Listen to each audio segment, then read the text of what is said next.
성도 여러분 안녕하십니까? 1월 26일 새벽 예배 시작하도록 하겠습니다. 오늘 본문 말씀은 요한일서 5장 14절에서 21절까지 말씀 제가 봉독해 드리겠습니다. 그를 향하여 우리가 가진 바 담대함이 이것이니 그의 뜻대로 무엇을 구하면 들으심이라. 우리가 무엇이든지 구하는 바를 들으시는 줄 안즉 우리가 그에게 구한 그것을 얻은 줄을 또한 아느니라. 누구든지 형제가 사망에 이르지 아니하는 죄를 범하는 것을 보거든 구하라. 그리하면 사망에 이르지 아니하는 범죄자들을 위하여 그에게 생명을 주시리라. 사망에 이르는 죄가 있으니 이에 관하여 나는 구하라 하지 않노라. 모든 불의가 죄로 돼 사망에 이르지 아니하는 죄도 있도다. 하나님께로부터 난 자는 다 범죄하지 아니하는 줄을 우리가 아노라. 하나님께로부터 나신 자가 그를 지키심에 악한 자가 그를 만지지도 못하느니라. 또 아는 것은 우리는 하나님께 속하고 온 세상은 악한 자 안에 처한 것이며 또 아는 것은 하나님의 아들이 이르러 우리에게 지각을 주사 우리로 참된 자를 알게 하신 것과 또한 우리가 참된 자 곧 그의 아들 예수 그리스도 안에 있는 것이니 그는 참 하나님이시오 영생이시라. 자녀들아 너희를 자신을 지켜 우상에서 멀리하라. 아멘. 네. 오늘 5장 14절 이하에서 마지막 절 21절까지의 이제 주제는 담대한 그리스도인에 관한 내용으로 이제 요한일서를 마무리하고 있는 것을 볼 수 있습니다. 근데 뭐 학자에 따라서는 14절 이하부터는 아마 부록에 가까운 것이 아니냐 이런 말씀들을 하시는 분들이 많이 있습니다. 왜냐하면 어떤 주제의 일관성이 뚜렷하게 보이지 않기 때문에 그렇죠. 굉장히 단편적인 잠언처럼 이렇게 몇 가지 이야기들을 이제 평면적으로 나열하고 있다는 점에서 이제 그런 분석들이 가능할 것 같습니다. 저도 그 본문의 흐름에 따라서 몇 가지 교훈들로 이제 요한이 마무리하고 있는 것들을 정리하면서 오늘 말씀을 좀 마무리를 하도록 하겠습니다. 14, 15절의 주제는 이제 담대함이죠. 담대하라 이것입니다. 14절에 보면 그를 향하여 우리가 가진 바 담대함이 이것이니 이렇게 되어 있거든요. 또 15절에는 우리가 무엇이든지 구하는 바를 들으시는 줄 안즉 이렇게 되어 있습니다. 14절에는 구체적으로 담대함이라는 말을 언급을 하고 있고 15절에는 우리가 무엇이든지 구하는 바를 들으시는 줄 안다. 여기서 무엇이든지 구하는 바를 들으시는 줄 안다고 하는 말 안에서 여기도 담대함이 이제 전제되어 있는 내용들이 나오는 거죠. 담대함은 이제 지금까지 우리가 함께 요한일서를 살펴본 것들을 쭉 이제 돌이켜 보면 알 수 있는데 중심 주제 중 하나입니다. 2장 28절도 그렇고 4장 17절도 그렇고 그 뒤에도 여러 번 이 담대함에 대해서 얘기를 했어요. 근데 그 담대함의 어떤 배경은 무엇이었냐면 종말론적 확신, 마지막 날에 아버지를 뵐 때 우리가 담대할 수 있다. 또 내적 확신, 우리가 사랑할 때 내 양심으로부터 하나님 앞에서 자유할 수 있다, 담대할 수 있다. 이런 내용들을 이제 계속 얘기해 왔는데 오늘 여기서도 보면은 하나님과의 관계, 대화의 맥락 안에서 우리 또 담대할 수 있다. 지금 그렇게 이야기를 하는 것으로 볼 수가 있습니다. 그러니까 우리는 이제 이 본문을 보면은 이제 무엇이든지 들으신다. 또 무엇이든지 얻을 줄 안다. 이렇게 얘기를 하니까 마치 우리의 기도는 반드시 어떤 우리 원하는 대로 어떤 우리의 바람과 소원대로 하나님께서 응답하실 것이 분명하다. 이런 식으로 이제 본문을 이해하게 되는 경향들이 있어요. 물론 대전제로서 그것은 틀리지 않습니다. 근데 오늘 요한이 말하는 이 확신은 뭐냐면은 어떤 결과에 대한 확증. 내가 이거 구하면 반드시 그거 응답되더라. 내가 이렇게 요청하면 그와 같은 요청이 내게 실현되더라 하는 어떤 결과에 대한 확증을 말하는 게 아니고요. 그러니까 잘 들으셔야 되는 거예요. 그와 같은 결과를 기대할 수 없다는 게 아닙니다. 그와 같은 결과를 기대하죠.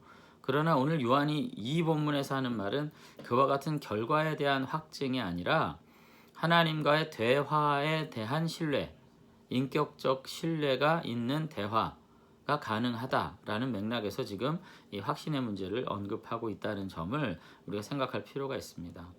그러니까 계속해서 말씀드리지만 기도는 무엇을 얻어내는 수단이라기보다는 영이신 하나님과 더불어서 인격적 교제를 통해서 우리의 의지와 뜻을 전달하고 하나님의 거룩한 뜻을 우리가 함께 나누면서 인격적인 신뢰 속에서 이 땅에서 우리가 삶의 문제를 해결해 나갈 수 있는 어떤 힘을 얻게 되는 그런 관계의 문제라는 점에서 우리가 조금 기도와 대화의 맥락을 생각할 필요가 분명히 있습니다. 그런데 이런 내용들은 공동서신에서 일관적으로 나와요. 히브리서, 야고보서 다 똑같이 너희가 한 마음을 갖지 않으면 두 마음을 푸는 자들은 주께 응답을 얻을 줄 기대하지 마라. 뭐 이런 말들 안에서도 보면은 사실은 응답받지 못한다. 막 이렇게 얘기하다기보다는 이 본문 안에서 인격적 신뢰의 관계에서 너희들이 하나님을 신뢰하는 것에서 떨어나가지 마라. 뭐 이런 얘기들을 지금 하고 있는 거죠. 그런 점에서 요한도 그 확신의 전제를 그러니까 14절 하반절에 보면 그의 뜻대로 무엇을 구하면 이렇게 얘기를 했어요. 근데 이것도 뭐 그의 뜻대로 구해만 응답된다. 이런 어떤 그 방정식 같은 사실 어떻게 그의 뜻대로만 구합니까? 하나님의 뜻을 어떻게 다 알고 그대로 구해요? 그러면 구할 이유가 없죠. 우리가 그냥 하나님 뜻대로 행하면 되죠. 그러니까 이것도 마치 그 수학의 방정식 같이 생각하시면 안 되고 그의 뜻대로 무엇을 구한다 했을 때 그의 뜻대로라는 말 안에서 이미 사실상은 뭐 하나님의 의지와 내면을 우리가 이해하면서 하나님의 마음에 합당하게 뭘 간청하고 이런 차원의 문제가 아니라 경건한 삶이 전제된 사람들의 언어는 분명히 신뢰받을 수 있다. 그런 뜻이죠. 삶의 문제가 전제된 것이죠. 그 자체가 하나님을 신뢰하는 의미고 우리가 살면서 내 욕망과 처지와 뜻대로만 살지 않고 하나님의 뜻대로 우리가 살고 그 뜻 안에서 하나님을 헤아리는 그와 같은 태도로 사는 것 자체가 하나님을 신뢰하는 태도의 한 측면이라는 겁니다. 그러니까 이 경건한 삶은 결국 기도와 다르지 않고 이와 같은 삶이 전제된 기도는 인격적 신뢰 가운데 형성되는 대화겠죠. 그러한 대화 가운데는 반드시 유의미한 교제가 있고 나눔이 있고 의미의 소통이 있고 의사관계의 소통이 있게 되는 거죠. 그런 기도가 반드시 결실을 맺을 수 있겠죠.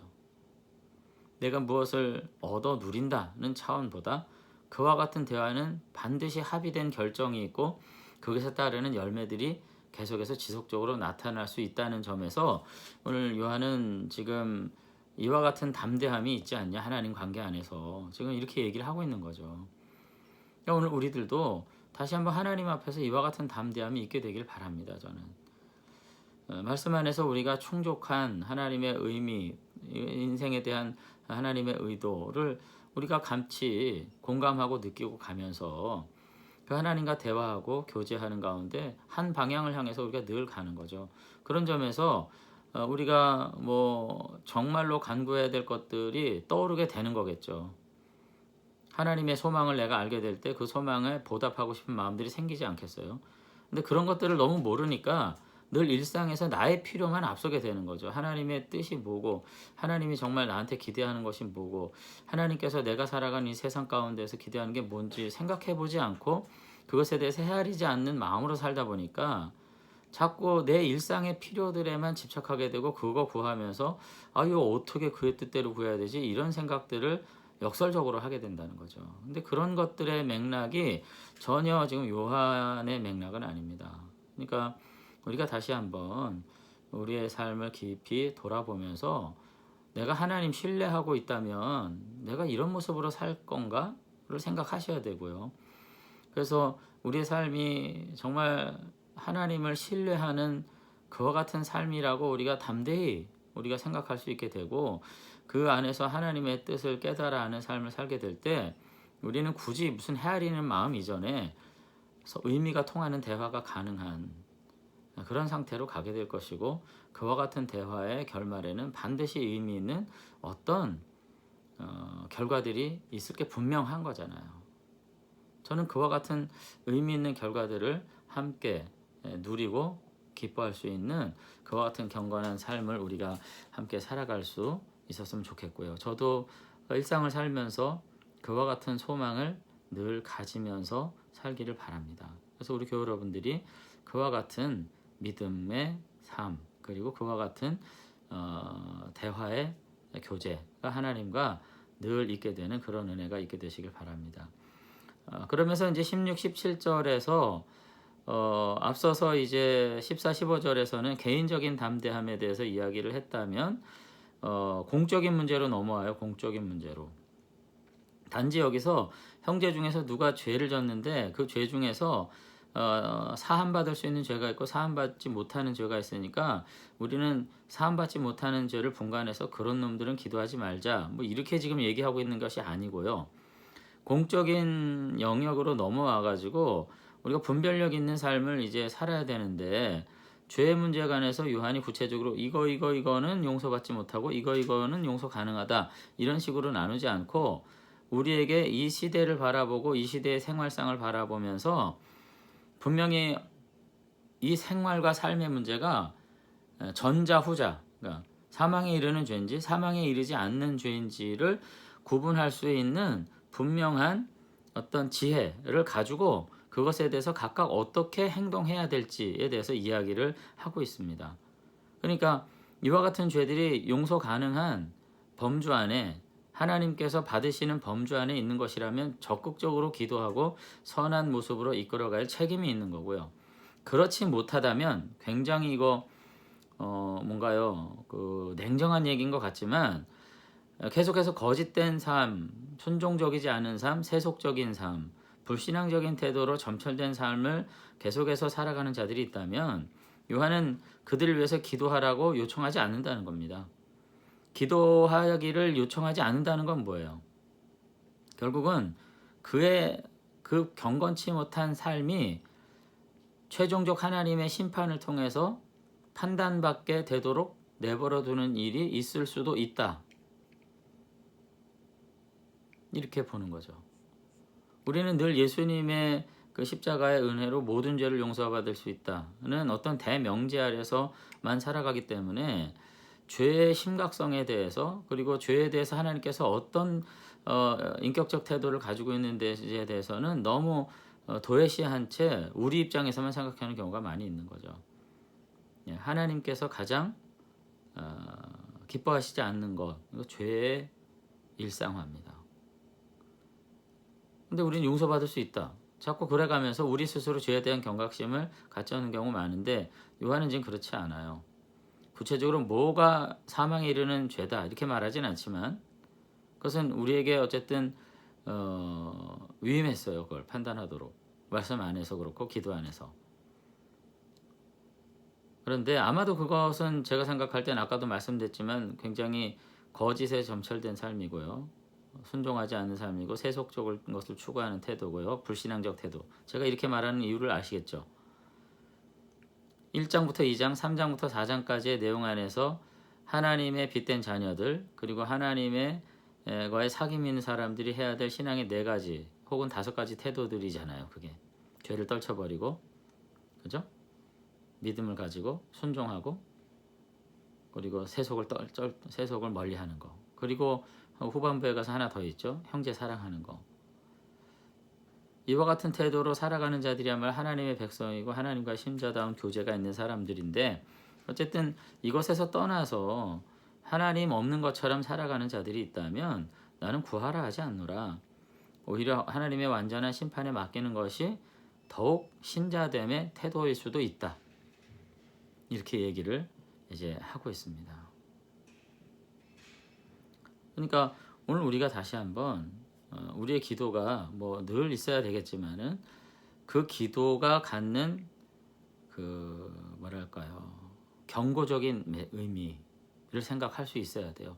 기도 안 하는 것은 곧 뭐 용서받지 못할까봐 그냥 미리 안 하는 거가 아니에요. 성도가 어떤 특정한 죄와 어떤 특정한 상황에 대해서 기도하지 않는 것은 엄청난 책임이 따르는 일이기도 하고요. 그것이 던지는 메시지도 있는 삶이라고 하는 것을 지금 요한은 우리에게 얘기합니다.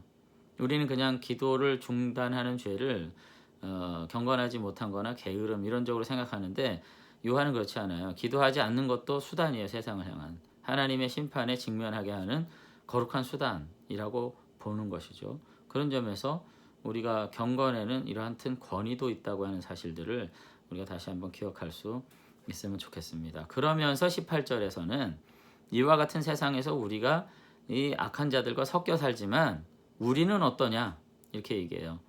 하나님께로부터 난 자는 다 범죄하지 아니하는 줄 우리가 아노라. 이거 굉장히 우리가 안다 이런 말 많이 쓰는데 하나님께로부터 나신 자가 뭐 예수님겠죠. 그를 지키심에 악한 자가 그를 만지지도 못하느니라 이렇게 얘기를 해요.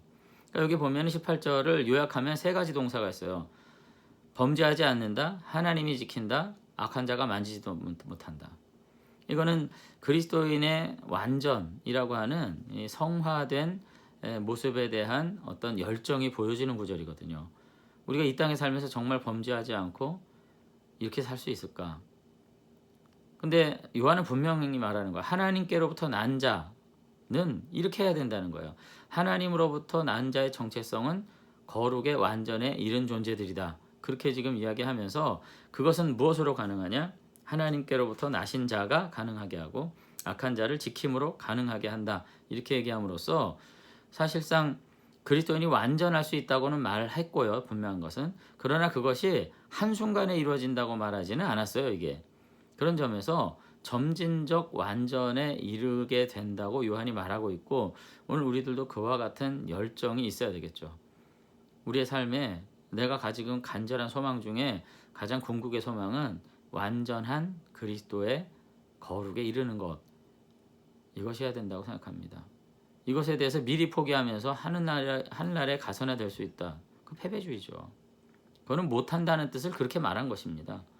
나는 그렇게 살고 싶지 않다는 걸 그렇게 말한 거고 그렇기 때문에 오늘 우리가 다시 한번 죄의 심각성에 대해서 어떻게 더 깊이 생각하면서 주님께서 우리에게 요구하시는 거룩을 지켜내야 될지에 대해서 우리들이 다시 한번 생각할 수 있는 그런 은혜가 있었으면 좋겠습니다. 그러면서 마지막 20절에서 이제 신자의 확신의 부분을 얘기하면서 성육신 하신 그리스도를 아는 것, 그리 안에 있는 영생, 영생도 제가 얘기했죠. 영생, 삶의 길이를 말하는 것이 아니라 질적 태도를 말하는 것인데 이와 같은 생명력이 있는 삶을 우리에게 선물로 주셨으니 너희 자신을 악한 자들과 우상으로부터 지켜서 멀리 해라 이렇게 하면서 마무리를 지금 하고 있다는 것을 알 수가 있습니다.